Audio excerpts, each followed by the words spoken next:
All right, let's dig into one of the most important geopolitical partnerships on the entire planet, the relationship between the United States and India. Because if you ask Raghuram Rajan, the former head of India's central bank, that relationship isn't just strained, it's in serious, serious trouble.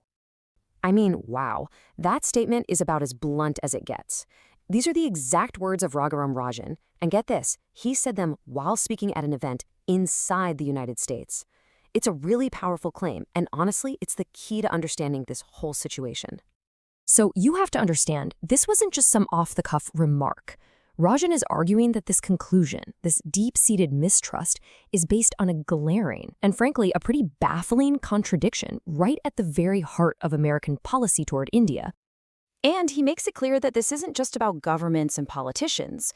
He says actions like these stay long in people's minds, which suggests a deep, maybe even a lasting damage to how the U.S. is perceived by everyday people in India. This brings us to what's really the core paradox of this crisis. Because on one hand, the U.S. seems to treat India like a crucial strategic partner, but on the other, it treats it like an economic enemy. Let's break down just how strange that is.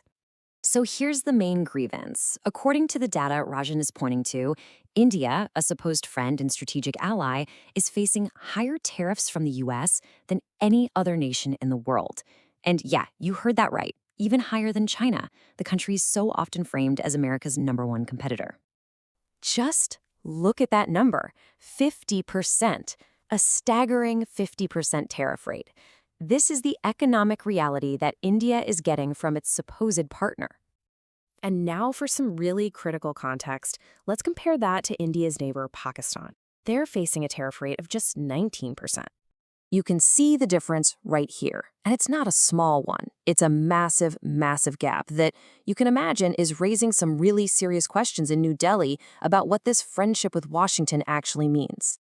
But here's the wild part. While this economic hostility is happening, the two countries are actually getting closer militarily.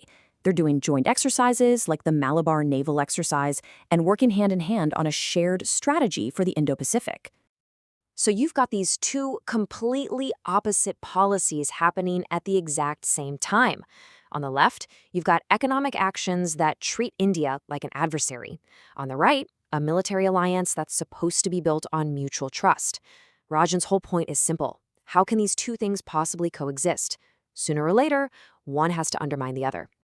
And Rajan argues this contradiction just completely undercuts the very public friendship between the two leaders. He calls these tariffs a slap in the face for Prime Minister Modi, especially when the opposition back in India can turn around and ask, so where is this amazing friendship you kept talking about? So this isn't just about trade anymore. This tension is now escalating into something much, much bigger, a potential geopolitical realignment that could have consequences for the entire world. A huge part of this is the sudden American revival of an old idea, the G2. This is basically a proposed grand bargain between the US and China to sort of co-manage global problems together.